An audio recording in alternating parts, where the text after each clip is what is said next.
Welcome to the Basketball Exchange, where the game never stops and the conversation goes deeper than the box score. It's your host, Kay Morgan, coming back to you. Second podcast recording of today. Full disclosure, we had some type of technical issue. I'm so upset, y'all. So upset. Had a great conversation with OG, who's going to be a contributor on the Basketball Exchange throughout the Big Three season and throughout the NBA season. But we sat down today and talked about the draft, the kickoff of the Big Three opening weekend. Conversation was great. We recorded for about, I think it was about 50 minutes. And in usual fashion, get the audio exported out from the software we use, get it over to our team, and they touch it up, do their magic, and somewhere in the conversation around minute 26 of the convo, OG's audio just goes out. Now, I could hear OG and you can hear me on the audio, and it's like I'm talking to myself and I'm commenting on things that he's saying, but you can't hear him. So, some type of weird issue we're trying to get fixed now. Hopefully, we can retrieve and recover whatever happened with his audio, get it added in. If so, we will get that episode uploaded to you. It is time sensitive as the draft is today. So I had him kind of play GM for us and go into who he would pick number one, so on and so forth. If not, we will bring OG back probably next week. We were going to wait a couple of weeks before we brought him back on, but we'll bring him back sooner and we'll break down the draft. By that time, it would have happened already. We talked about some pertinent news happening in the NBA with just some trades and things like that. So hopefully you guys will be able to hear that conversation, but can't let our WNBA fans go without. So wanted to jump on just to cover some stuff going on in the W that's also very time sensitive. So first and foremost, happy anniversary to the WNBA. 30 years strong. This past Sunday, June 21st, marked the 30th anniversary of the start of this incredible league. And if you do not follow us on TikTok, first of all, please go follow us on TikTok. We just got our 100th follower. Everything we're doing is organic. So we're getting ready to kind of dive deeper on the social media marketing side. We have some interns and some people we're bringing on this summer to assist with some things here at the Basketball Exchange. So we're excited about that. We got some young people that love doing this stuff. They're really good at it. Going to let them do what they do, help us spread the message about this incredible podcast as we continue to grow. And we thank you guys for your support. But I did a video on Sunday talking about the game and just really going into how impactful the WNBA has been to me personally. And definitely subscribe to our TikTok. Go watch it. The video's still up. But the 30th anniversary game that they had highlighted on ESPN was just, you couldn't have scripted a better game between the New York Liberty and the Los Angeles Sparks. A lot of the Sparks legends and also the Liberty legends who were part of that inaugural game 30 years ago were present. They were honored at halftime, and it was just a really cool thing to see. Lisa Leslie led the charge. She spoke, gave an incredible speech in true Lisa Leslie fashion, and most importantly, the game was incredible. Nneka Bumake hit the game-winning three. She called game, and so fitting. A fitting way to end what ended up being a very good game. The first half, it looked like the Liberty were going to run away with it, and they went with that lineup where Sabrina was the only guard and the only little, as Rebecca Lobo said, littles. I haven't heard anybody use that term in a while, but Rebecca Lobo highlighted how big the Liberty are. They went with a lineup of 6'3", 6'4", 6'4", 6'6", and then they went with a lineup where they were even bigger than that, and that's scary in itself to think about the versatility that they have with that team. And even though they have more size than anybody in the league, all of the bigs, with the exception of I think maybe one, they can all shoot the three. And I'm talking about like shoot the three, shoot the three. We know Sui's been struggling. She's under 20% on the season from 3-point land, but I don't expect that to continue for her. I think she'll find her three ball. She's historically, around a 35, 37% 3-point shooter. She's one of the better bigs that shoot the three, one of the most versatile bigs we've ever seen play this game. So I don't anticipate that continuing for Stewie. But back to the game, it was just really um exciting from start to finish. Kelsey Plum was off a little bit, wasn't a great KP game. As a Sparks fan, I am a little concerned with her, seeing how heavily taped her leg was. She missed the previous game due to that leg injury, which is a mystery. We know about the ankle sprain she experienced in practice, where she missed a couple of games, maybe about 2 weeks ago. So the leg injury is a little mysterious. She was off really throughout the game, really couldn't get her shot, couldn't find her shot. But Erica Wheeler, birthday girl Ray Burrell played very, you know, well, throughout that game for the Sparks, and, helped stay, keep them in the game. And of course, as we stated, NECA hit the game winning shot. But just wanted to highlight it being the anniversary. So we've talked a lot about it being the 30th season, and I think it's been a great season so far. We haven't even gotten to the halfway point, but the games have been extremely competitive, and I want to kind of give a little love because I saw something, and I follow, of course, other platforms and mediums that cover the WNBA, and I saw one of my favorite pages that I follow that covers the W was saying the fans are tired of hearing about the same 4 teams on all the podcasts. So I wanted to make a point to talk about a little bit of everybody today. We only have one game tonight. Um, and of course, the NBA draft is going on. So I think that's great, that there's not just so much going on the W side to give basketball fans an opportunity to kind of support both leagues. But wanted to highlight how, you know, decent the expansion teams have played this year in Toronto Tempo and the Portland Fire. I throw myself under the bus because I have them as the last teams, respectively. In my preseason ranking, I had them, I think, 14 and 15. I can't remember who was who or what was what, but I had them at the bottom, right with Connecticut and I think Seattle. Like that group at the bottom was the bottom four. I don't remember the order, but I've been wrong so far about Portland and Toronto, and I'm happy to be wrong because I'm glad that these expansion organizations are experiencing success within the first year.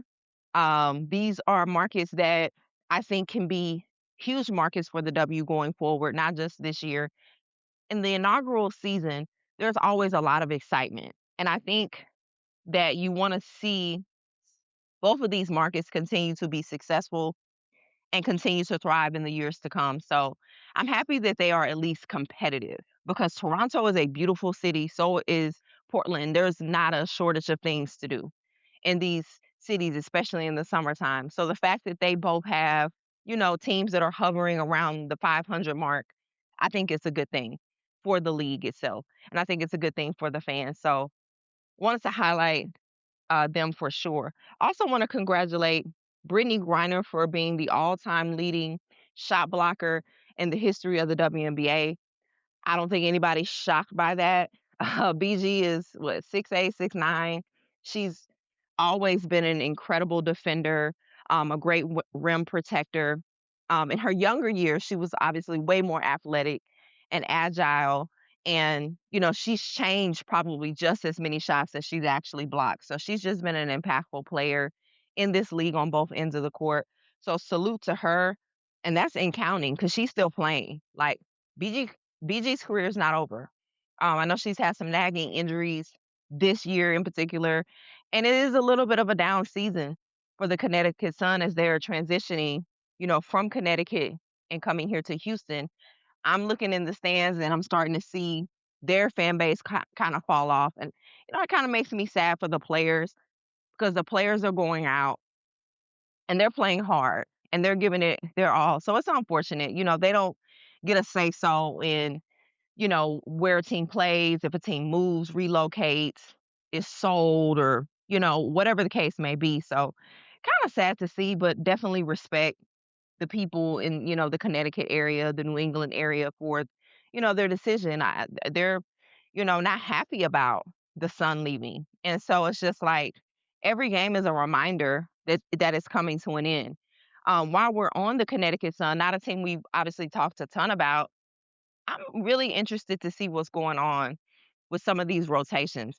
I've been a bit perplexed by a number of different moves from the Sun, from rotations to the mysterious case of Haley Van Liv getting cut, getting re-signed. Like, I'm not sure I feel good about the direction. I'm confused about Anissa Morrow and how she's being utilized. She goes from starting the season, coming off the bench, I thought a strong suitor potentially for Sixth Woman of the Year. She had some outstanding performances to start the season. So much so, she kind of played her way into the starting lineup, goes into the starting lineup, plays okay, has a couple of kind of like okay games. Nothing where I thought she should have been yanked. She is one of the younger pieces that they've drafted in the last couple of years, similar to Sanaya Rivers, where it's like, obviously, you want to develop the talent, or maybe not so obvious, but in my mind, you want to develop the pieces, the talent that you bring in. And I felt like she was a player that could be extremely impactful for the Sun and a piece that they can definitely build around moving forward. And just mysteriously, like in this last game, she gets 9 minutes. And it wasn't just me who was kind of wondering that. I didn't watch that game fully. I'm trying to watch certain primetime matchups. Then we have the FIFA World Cup. So I'm like splitting screens, doing all this stuff. So admittedly, I'm not able to look at everything, but it wasn't just me that had that thought. Like just kind of looking at the box score, I'm looking at discourse from, different journalists that I follow online that actually cover the WNBA and more specifically cover the Sun. And they're saying the same thing like, hey, so what's going to be done about Alicia Morrow? Like, what's happening here? So it lets me know this is something bigger that they're seeing as well. Other people are kind of picking up on the fact that this situation doesn't seem to be clear. Like, her role isn't clear, her minutes aren't clear, benchings or why she's being benched isn't clear. And, sometimes as a fan, when you're kind of looking at box scores and you didn't watch enough of the game, you don't know. Like, but people that did are like, oh no, this person should have been benched, or yeah, they didn't have it that particular night. Foul trouble, couldn't really get into a rhythm, more of a hindrance, to the team. Like, and so I always pay attention to that stuff before I look at it and kind of dissect it and do a deeper dive. But to see other people that actually cover the team echo the same sentiments has me a bit concerned. And so I'm not really quite sure what's going on there within the team. And they're so young, unlike some of the other teams that are young, i.e., the Mystics or even Seattle. In most positions, they're very young. You kind of can see the light at the end of the tunnel. You can kind of see the bigger picture with the Mystics. The Mystics have games where it's like they blow the game down the stretch. A couple weeks ago, I think it was about 2 weeks ago, they were up big against the Fever, double-digit lead, headed into the fourth quarter, blew the lead. Caitlin Clark, catch and shoot, out of bounds play, her and Sophie Cunningham. Caitlin Clark wins the game. Cody goes for the steal. Wasn't the right play. Hero ball, I get it. Rookie mistake, she'll learn. Goes for the steal on the catch on the out of bound play. Doesn't get the steal. Caitlin, nobody on her, no hand in her face. Catch, shoot, sinks it, wins the game. That was one of those games where I'm like, okay, they're young. Like, this has to frustrate you. The head coach doesn't have hair. So can't say it makes your hair fall out because no pun intended.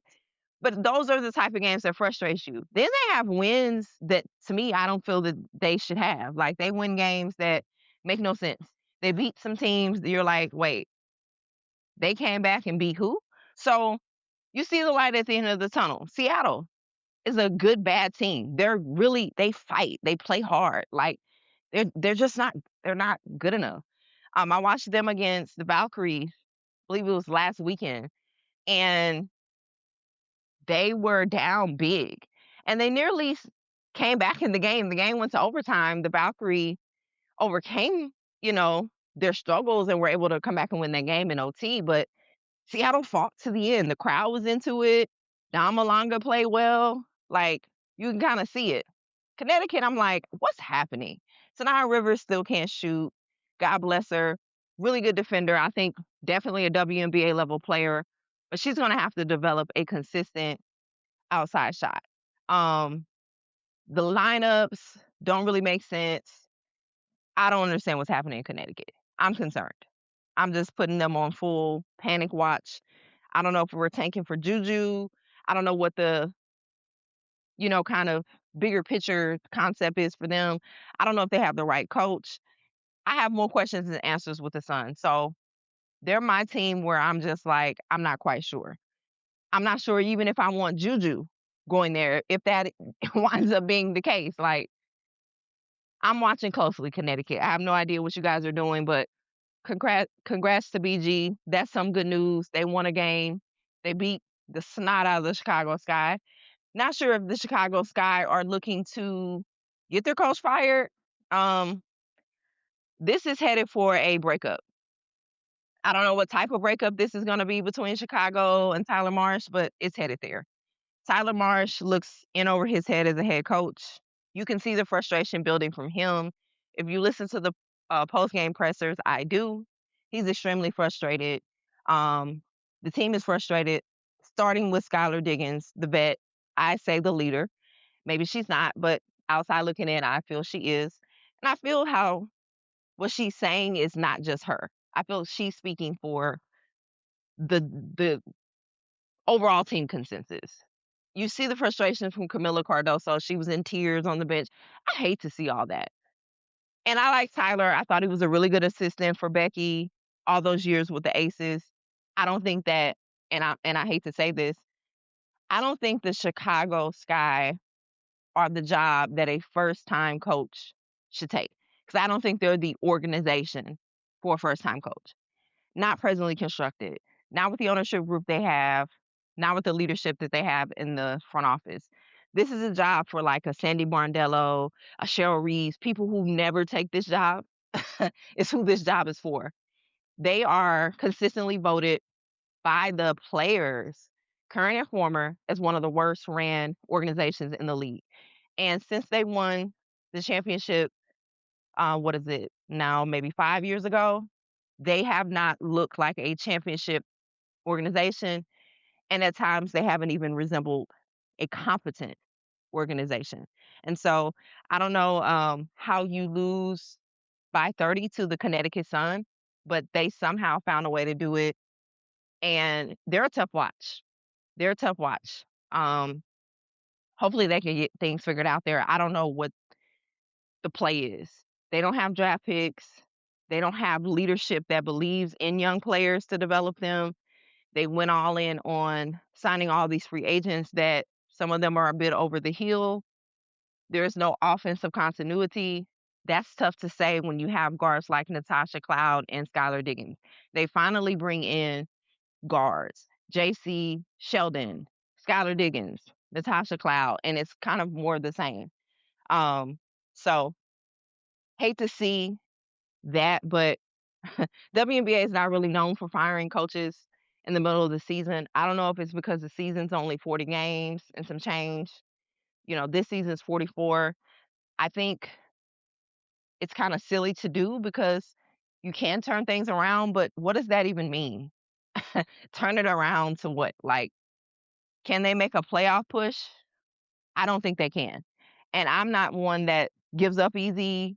I'm one of the most positive, people, most optimistic people, but watching this team, I don't see it, especially since Rakia Jackson is out for the season. So not sure what Chicago does from there, but yeah, good luck to them. Thoughts and prayers, as they say. Um, let's go back to the Storm for a little bit. As I stated, they are a bad good team, meaning they're bad, but they're fun to watch. They play really well, really efficient. They just make young people mistakes. And the talent is clearly there. Their front court, I think, is going to be phenomenal in the next 2 to 3 years. Don Malonga had 37 and 12 last night in a loss to the Dallas Wings. And the number 3 pick in the draft, Awa Pham, pitched in an additional 18. They're going to be a nightmare, in my opinion. All of this still without AZ Matador. She's still out with a leg injury. She's missed the entirety of the season. I think Seattle, once they get the guard kind of figured out, I think Seattle has a bright future. And I think that they are going to get back to being contenders a little quicker than what they would have had they not unloaded all of those veteran players. They moved off Gabby. They moved off of Skylar. They moved off of NECA. And they went all in with their young pieces. This is what you do to me. When you clearly see you're not a contender, when you clearly see you're not a team that can compete for a championship, and you have a ton of veteran players, let them know, even if they want to come back, there's no option to come back. From what I was told, that is what happened in Seattle. There was no conversation about, hey, let's explore your future here. They let it be known to Skylar, NECA, and Gabby, yeah, move forward. Same with Erica Willer. Hey, yeah, this isn't the place. So the starting five there looks totally different from last year. They had one of the most talented five in the league and a nice solid bench. They just couldn't put it all together. And it's tough to do in one season with players who never played before together.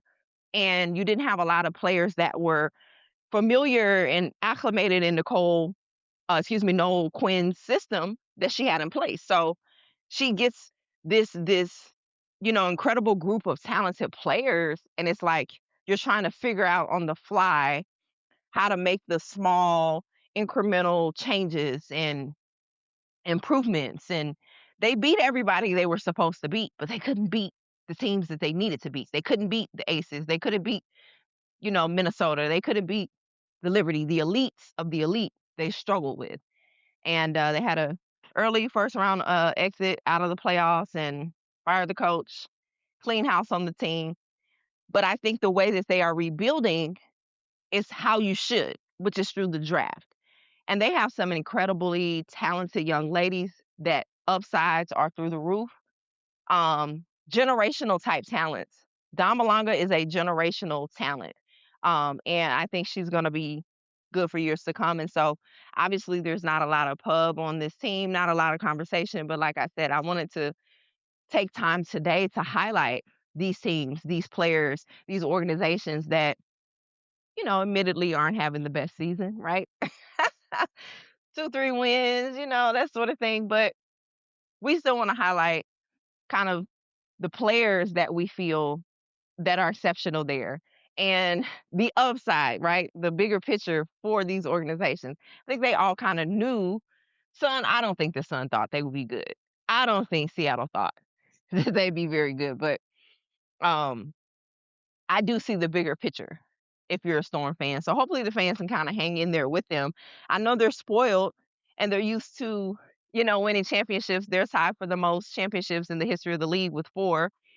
Sue Bird spoiled them, and then Stewie joined her.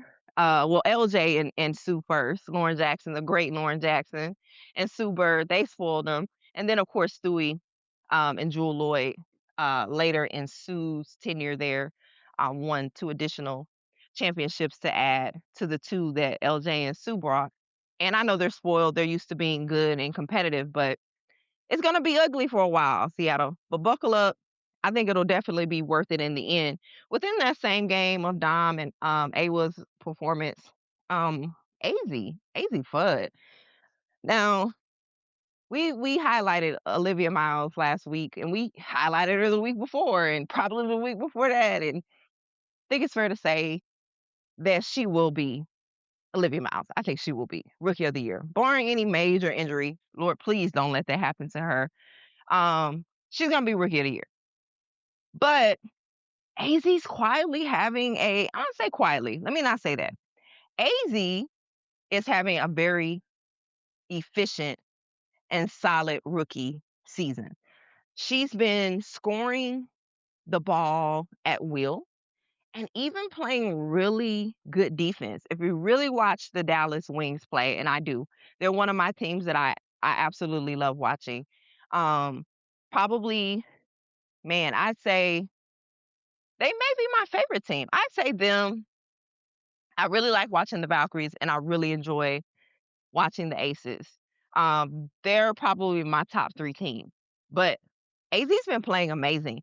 Paige went crazy yesterday. She just was on a heater, there and finished the game with 27 points, and when she makes her mind up that she wants to score, there's nobody that can stop her. She has one of the smoothest jumpers in the league. I love Paige's game. So she was a beast last night, and, but AZ was right there behind her with 26. Again, she's been extremely efficient. You don't have to run a lot of plays for her. That's what I love about her. She picks her spots. She's not someone that's always looking to shoot, shoot, shoot. She's very methodical and strategic in terms of really picking her spots. And I'm impressed with her. This being her rookie year, I'm extremely impressed with AZ. I love her game. I've enjoyed watching her so far. She started off the season obviously on the bench. I was one of those people that, was extremely frustrated with that reality. And very happy that they made the decision to put her in the starting lineup. That three guard lineup of AZ, Arike, and Paige has worked wonders. Jess Shepard has been amazing up front for them. Dallas is sneaky good. They still got to figure out how to win, right? But I like Dallas. I had them making the playoffs. It's kind of like the last team in, and I think that they definitely, if they're healthy, will make the playoffs. So very much wanted to highlight AZ because there's so much talk about Olivia. Hopefully, Kiki Rice is going to be back soon for Toronto. She had really started to figure some things out for the tempo.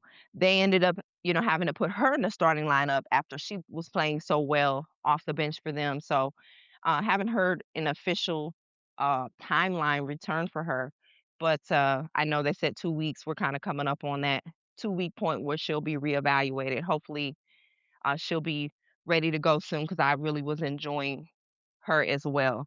Another game that I enjoyed, well, at least the first half of it, Vegas and Golden State Valkyries. And this was a game for all of about a quarter and half of a quarter. The first quarter was pretty competitive, and then the first little chunk of the second quarter, and then it just got out of hand. And a concern I have for the Valkyries, I can't recall if I said it last podcast, but something I'm really starting to see be an issue for them, and I saw it going back to that Seattle matchup that they had a couple of Fridays ago where the game went into OT. The Valkyries rely heavily on that three-point shot. And it's great when it's falling, but they don't really have a big that they go to that can get them a bucket in the midst of like those three-point droughts that they are seeming to have like happen a little bit more frequently. Janelle Salon is a phenomenal player, a great asset to have off the bench. Kia Stokes is one of those high IQ glue bigs that you love to have. She's going to do everything you ask her to do, but she's just not an offensive threat. Not really since she left the Aces. So they don't really use her in the same manner or fashion. She's there to kind of just play cleanup. She's there to be used kind of in the pick and roll, and that's really it. They don't run any plays for her when she gets in the game. There's no back to the basket presence or even anyone that's just comfortable in the post. They have some drivers and Tip Hayes. Gabby can get, to the cup at will. Kaylin Chen is driving to the cup at a really high level and a really an elite finisher at the rim, but that's it. Everyone else pretty much they're wired to kind of catch, shoot, take a dribble, drive in and shoot. And I think that that's gonna be something that potentially will cost them going deep in the playoffs.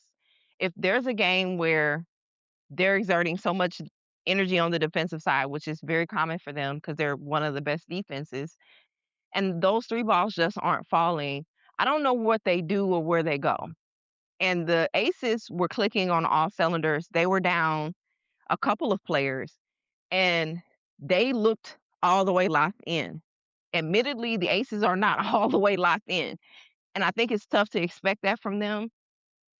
This is an organization that has won 3 championships in the span of what, 5 years? So you're gonna catch them on nights because everyone gets up for them. They're the champs. Everyone gets up for them. So you're going to catch them on nights where they're not on their A game. And they can get blown off the court. They can start turning the ball over, making some mistakes. They can have lapses on the defensive side of the ball and start to pout and complain. Like I've seen that from them this season. But Saturday was not one of those days. Saturday was one of those days where the Aces said, "Hey, listen, we're we're we're the champs." Asia was on point. Drew Lloyd came in, I thought gave them good minutes, timely buckets. Chelsea was Chelsea. Jackie was Jackie. KB came in, I thought gave really good minutes. I thought Bree Turner came in, gave them really good minutes. Everybody just played their role. Nalissa Smith, shout out to Nalissa Smith, having a great year. She was traded from Dallas to the Aces, kind of around the middle of the season, if I recall. Maybe not quite the middle of the season. And she was key for the Aces. They definitely don't win a championship without that trade for Nalissa. But seeing her start the season with the team, she looks extremely comfortable in Becky's system. And she has incredible touch around the basket. She's an elite finisher around the basket. Great touch and a really good offensive rebounder. And when Asia's out there on the perimeter, she's down low playing cleanup. In the event that Asia misses, she's battling for the boards. She's either going back up with it or she's getting fouled. And she's played her role incredibly well.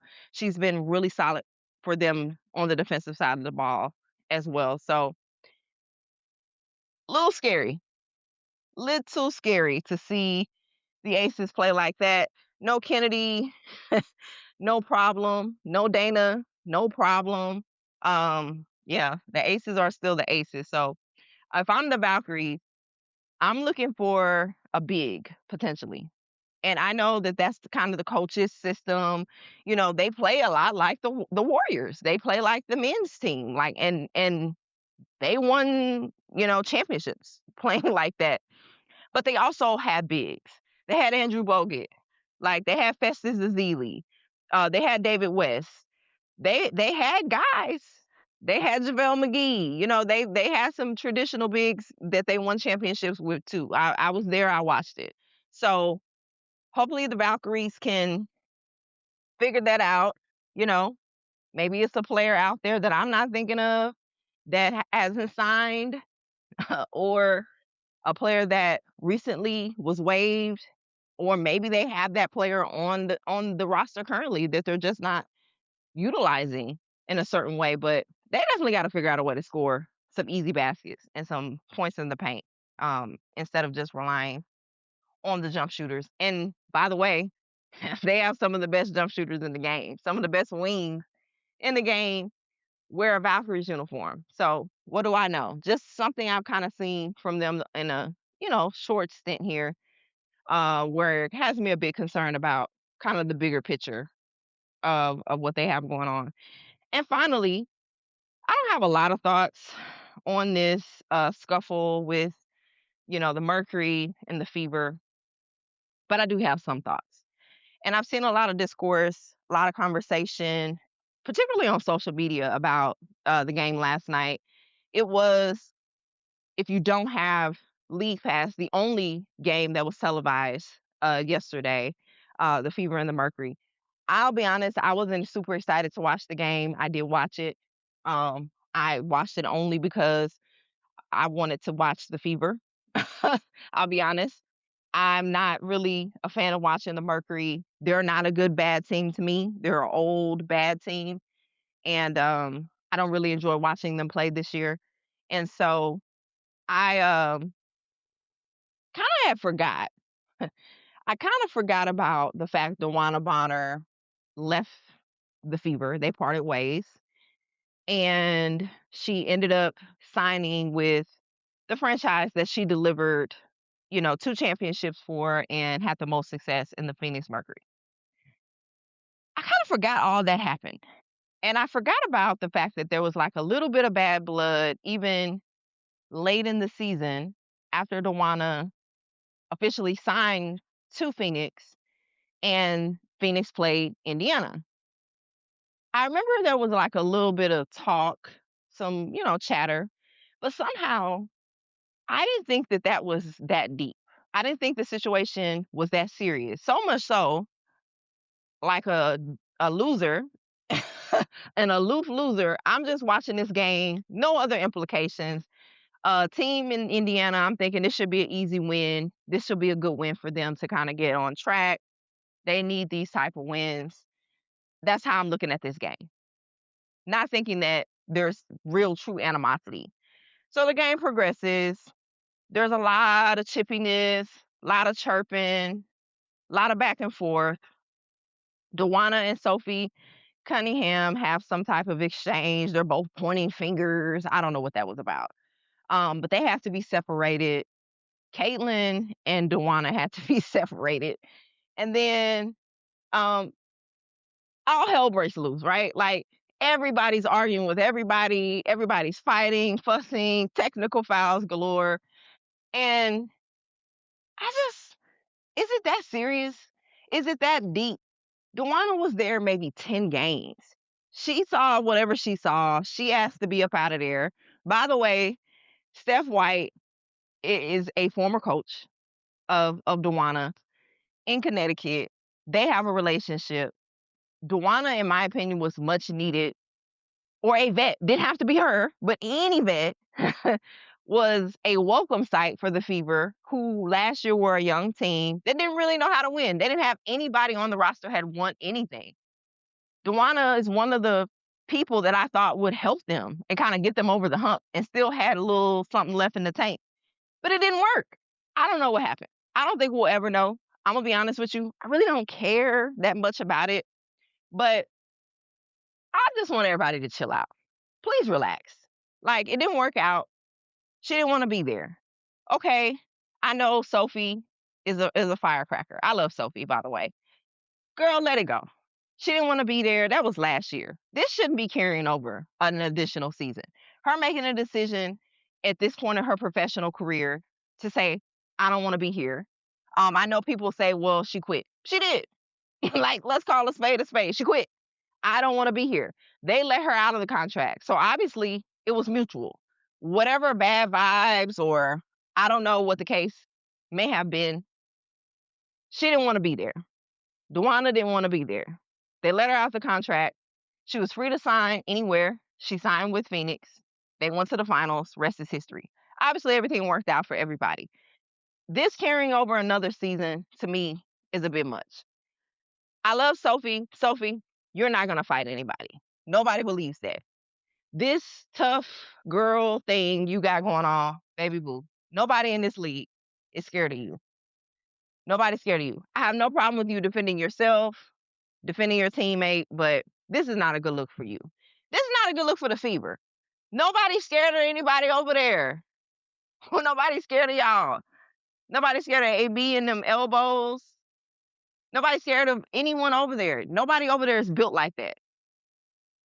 But as I said, it's a lot of pressure on the Fever. So they come unraveled at times and they succumb to the pressure. Phoenix is going nowhere. Hey, if for whatever reason a fight did break out, nobody on Phoenix is going to be missed because they're not going to win a whole lot of ball games moving forward. Indiana, lock in. Stay locked in. Y'all actually have an opportunity to compete for something this year. Y'all can't allow this type of stuff to go on. I love passion, but when stuff spills over and it just becomes like catty and silly, I can't co-sign that. That was a bunch of foolishness. Let that go. Please move on from that. We had a couple of moments like this last year in the W with Marina Mabry and all. I don't like it. I don't like it. Let's cut it out. Caitlin, please stop cussing everybody out. Girl, play. You get out of your game when you do that. You're not one of those people that fires you up. It literally weighs on you. Y'all gotta stop with this villain. I don't know who told y'all were villains. Y'all aren't villains. You haven't won anything. You have a chance to win something. The Aces are not out here doing this. The Liberty are not out here doing this. Minnesota's not out here doing this. These are teams that have gone to finals and actually won titles. Minnesota, of course, has come up short, but they've been contenders and have at least made it to the final. You guys are not villains. You're America's sweetheart. You have the face of the WNBA on your team, the most beloved women's basketball player on your team. Please stop with the fake tough. Nobody's buying what y'all are selling. And it literally takes you guys, you ladies, out of your headspace where you need to remain locked in. This team is not good enough for all of that. This team has too many weaknesses for anybody getting suspended, missing any type of time. Y'all need to lock in, stay mentally tough. Whatever people say, especially a bad team, let them talk. Oh my gosh, the Mercury stink. It's nothing anybody could have said to me out there that I would have been worried about. This is not one of the better teams. This isn't the Lynx. This isn't the Aces. This isn't the Liberty, the Dream. This is the Mercury, who are going nowhere fast. There's no reason. AT, y'all are not finna scare AT. AT looks like she could run over everybody on that team. Like, what are we doing? Y'all are doing stuff that just don't make sense. You're poking the bear. These people have nothing to lose. AT has nothing to lose. This is a miserable season for her at this point in her career. She was the MVP candidate last year. Team went to the finals. They stink. And y'all are out there cussing AT out this year, this season that her team is having. Have y'all seen AT? AT looks like she can bench press a house. Sophie, let it go, boo. Dewana, let it go, boo. Everybody, go to your respective corners. Please cut this out. I don't want to see this again when y'all play again because they have to play at least one more time. Please don't let this continue. Please let that die. Steph, get your girls. Get your team. Y'all lock in. Bigger fish to fry. Those are my thoughts. I really hope that they let that go. That wasn't a good look. All those texts, these kids are coming to see these ladies play. I know passion and emotions get high. We can't let all of this foolishness be going on. So, those are my thoughts. Hope you guys are having a phenomenal week. We may come back later in the week. We got a couple of matchups, might touch on one tonight in particular. Aces versus the Liberty. Looking forward to that one. So, not sure if everybody's gonna be healthy for the Liberty. I cannot predict what's going on with them from one night to the next. But I have some thoughts on Sabrina. I'm gonna save them for the next pod. But yeah, that's the game for tonight. Hoop fans definitely probably be splitting the screen between the draft as well as the game tonight. All right, y'all. Be blessed. Stay safe.